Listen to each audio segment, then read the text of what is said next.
Prepara-te, ó Israel, para te encontrares com teu Deus. Por que você está aqui hoje?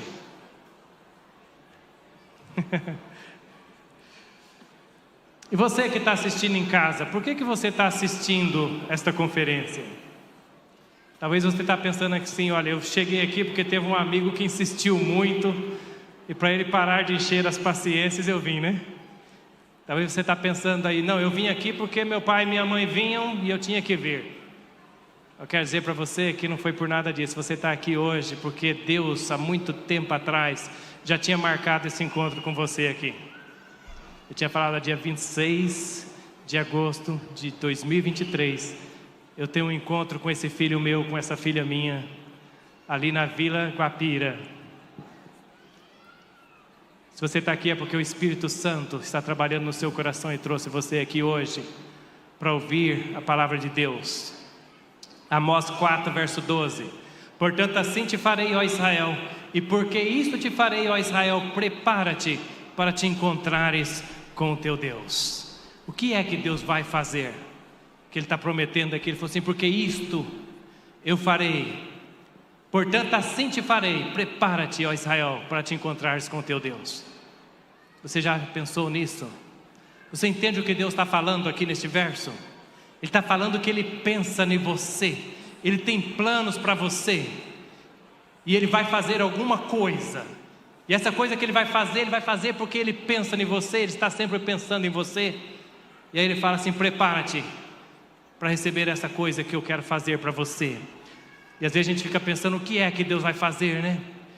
E talvez você fique preocupado com o fim do mundo, pensando, Deus vai destruir esse mundo, é isso que Deus está falando aqui? E eu quero dizer para você, que os pensamentos de Deus para você são muito mais elevados do que você pensa, do que eu entendo, do que eu penso.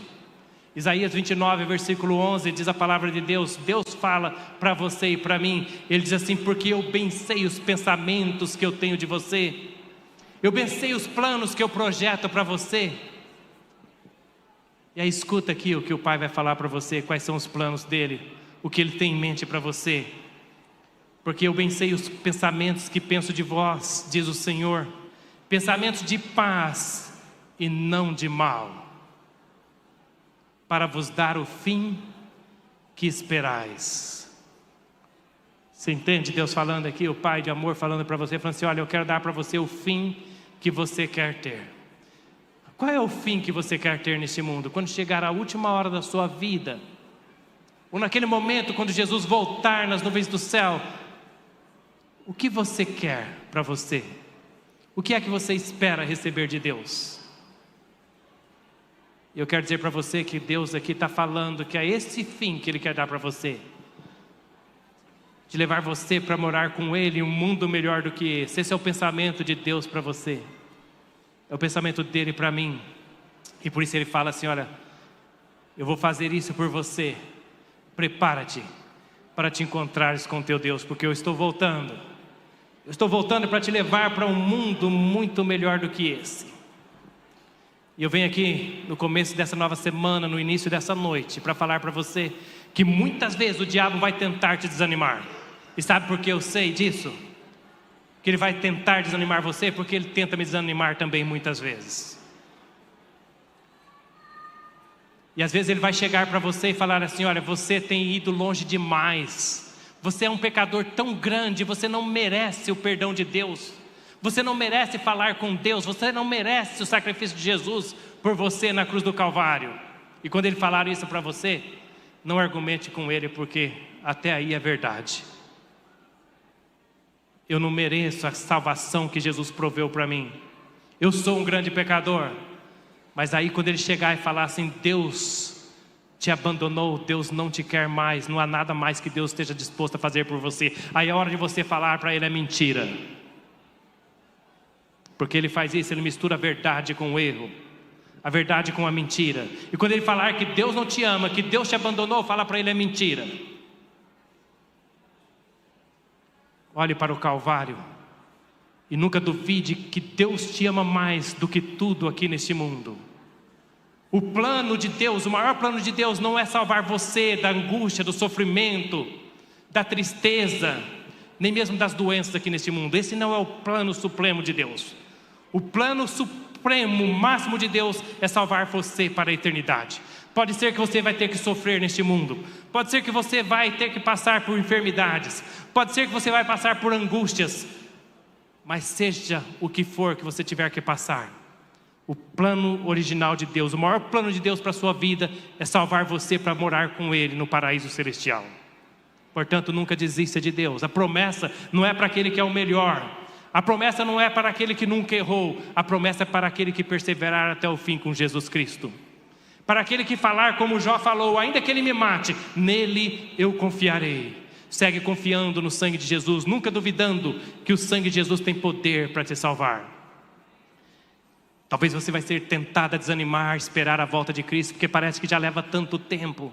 Mas eu quero dizer para você que está bem pertinho, mais pertinho do que nunca. Uma das profecias de Jesus, ali em Mateus 24, 44, ele falou assim: por isso, estai vós apercebidos, porque o Filho do Homem há de vir a hora em que não penseis. Quando o cristianismo, os crentes não estiverem mais pensando que Jesus vai voltar, ele falou: é nessa hora que eu vou voltar. Quando o mundo já não me esperar mais, quando o cristianismo estiver distraído e não me esperar mais, quando o cristianismo estiver vivendo como o mundo vive, nessa hora é a hora que eu vou voltar. Irmãos, nós estamos vivendo na hora do maior liberalismo do cristianismo de todas as épocas. Houve aquela época onde os cristãos estavam dispostos a morrer por Jesus, estavam dispostos a ser queimados na fogueira, ser crucificados em uma cruz, onde iam para o Coliseu para testemunhar de Jesus. Crianças, bebês, adultos e anciãos morriam comidos pelas bestas feras, mas não negavam o Senhor Jesus. Estavam dispostos a viver por Jesus.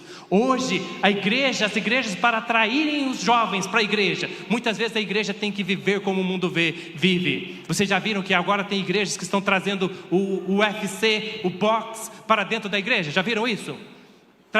Colocam um ringue, né, que chama ali, 2 pessoas lutando, se matando, batendo uma na outra. Quando acaba a luta, aí o pastor vai para frente, ele faz um sermonete de 5 minutos e diz que está fazendo isso para atrair os jovens para a igreja. A igreja trouxe música para dentro da igreja que desagrada a Deus, onde as pessoas estão pulando, dançando, saltando, como eram os cultos de Baal no passado, para poder atrair as pessoas para a igreja, porque é assim que as igrejas estão achando um meio de competir com Hollywood, trazendo o mundo para dentro da igreja. E Jesus falou assim: olha, quando começardes a ver essas coisas acontecer, ninguém mais me esperando, as pessoas vivendo de acordo com o mundo, as igrejas se tornando um meio de comércio, onde os pastores se preocupam só com dízimo e oferta, mas não alimentam os cordeiros, as ovelhas. Ele falou: nessa hora é que eu vou voltar. Você está vendo isso acontecer hoje? Você está vendo o cristianismo se afastar de Deus? Então Jesus está falando para você: olha, estou bem pertinho, vou voltar, espera um pouquinho mais, permaneça, prepara-te, porque eu quero dar para você o fim que você espera, aquilo que você quer morar comigo no paraíso, e eu quero levar você para o paraíso. Eu te amo mais do que tudo nesse mundo, e eu vou trabalhar para que você possa ir morar comigo no paraíso. Eu já fiz o que era mais difícil. Eu nasci nesse mundo, vivi como ser humano, morri pendurado em uma cruz. O que mais que você pensa que eu não vou me limitar, que eu não posso fazer por você? Eu posso, basta você querer, você falar: pai, eu quero me preparar, eu entrego a ti a minha vida, transforma a minha vida, tira de mim o meu querer, coloca o teu querer. Querida igreja, Deus fala que está aqui na inspiração. Eu não vou estar lendo os textos aqui, porque, como eu prometi, não vou demorar muito. Mas Deus fala aqui que a igreja, todas as nossas igrejas precisam de uma reforma. Quando Deus fala isso, Deus está querendo dizer: olha, Eli, você precisa de uma reforma na sua vida. Não adianta eu chegar e falar assim: olha, esses jovens estão vivendo assim, olha, aqueles irmãos estão vivendo assim. Não, eu estou vivendo assim, e eu preciso melhorar, eu preciso de uma reforma na minha vida. E Deus está falando para você: prepara. Deus não está falando para você: prepara a igreja. Não, nós temos que nos preparar individualmente, cada um de nós. E pelo testemunho que damos, nós vamos ajudar outros a se preparar. Mas a verdade é que Deus está falando: a igreja, todas as nossas igrejas precisam de uma reforma. No que nós precisamos reformar? Eu não vim aqui para falar para você dos seus defeitos, das coisas que você está fazendo errado, porque você, mais do que ninguém, você e Deus sabe na onde você precisa de uma reforma, aonde você precisa crescer, o que você precisa mudar. Se é na sua atitude no casamento, se é na sua reforma de saúde, se é na maneira como você guarda o sábado, se é na maneira como você trata as pessoas lá fora, se é na maneira como você trata as pessoas dentro do seu lar. Você sabe a reforma que você precisa. E o Espírito Santo está aí trabalhando com você, trabalhando aqui comigo e falando no que a gente precisa reformar. E esse é o primeiro passo, é reconhecermos que precisamos de uma reforma. Testemunho para a Igreja, página 443, diz ali que nós não podemos descansar enquanto não tivermos a certeza da nossa salvação em Cristo Jesus. E eu quero perguntar para você, responde aí sozinho no seu coração, você tem certeza da sua salvação? Se você morresse nesse momento, você estaria salvo. E Deus fala, olha, não descanse até que você tenha certeza da sua salvação.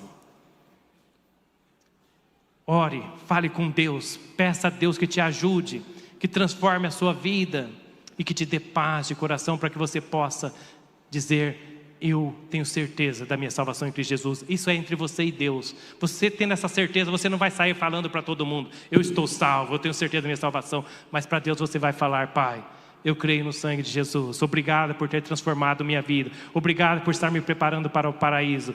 Mas eu sei que se eu descansar hoje, eu posso descansar na certeza da minha salvação, não porque eu sou bom, mas porque Jesus é bom e Ele tem transformado a minha vida.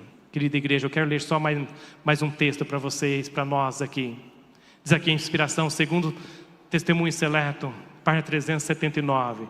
Seja afastado o pecado do orgulho, sejam vencidas todas as superfluidades do vestuário, sendo exercido arrependimento para com Deus pelo despótico roubo a Ele feito pela retenção de dinheiro que deveria fluir para o tesouro, a fim de manter a obra de Deus em seus campos missionários.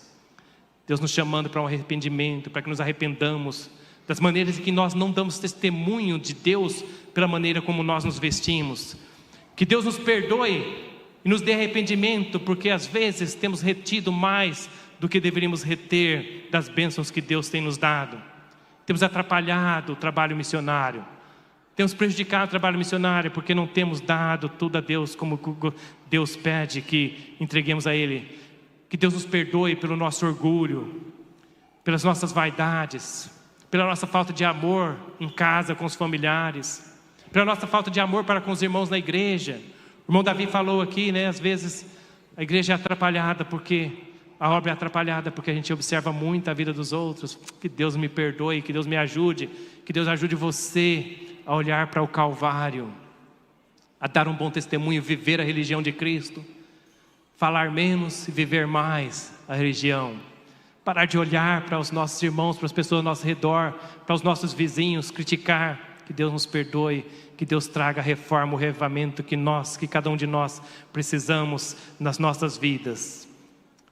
E Deus faz a promessa que se nós buscarmos a Ele de todo o coração, se o meu povo, que por mim se chama, confesse e humilhar, e orar, e buscar a minha face, Deus disse, eu ouvirei a sua voz, eu responderei lá dos céus, perdoarei os seus pecados e sararei a sua terra. Que Deus perdoe os nossos pecados, que Deus sare a terra do nosso coração, e que nós, pela graça de Deus, possamos sair daqui pessoas diferentes das quais chegamos, que possamos sair daqui falando e tratando as pessoas de uma maneira diferente, que possamos sair daqui tendo a certeza da nossa salvação em Cristo Jesus, com o coração agradecido pelo privilégio que tivemos de passar este sábado maravilhoso, e animados, fortalecidos, encorajados, para caminharmos com Jesus pela graça dEle, e ainda que Ele nos mate, nele confiaremos. Que Jesus seja uma realidade na sua vida e na minha vida. Amém.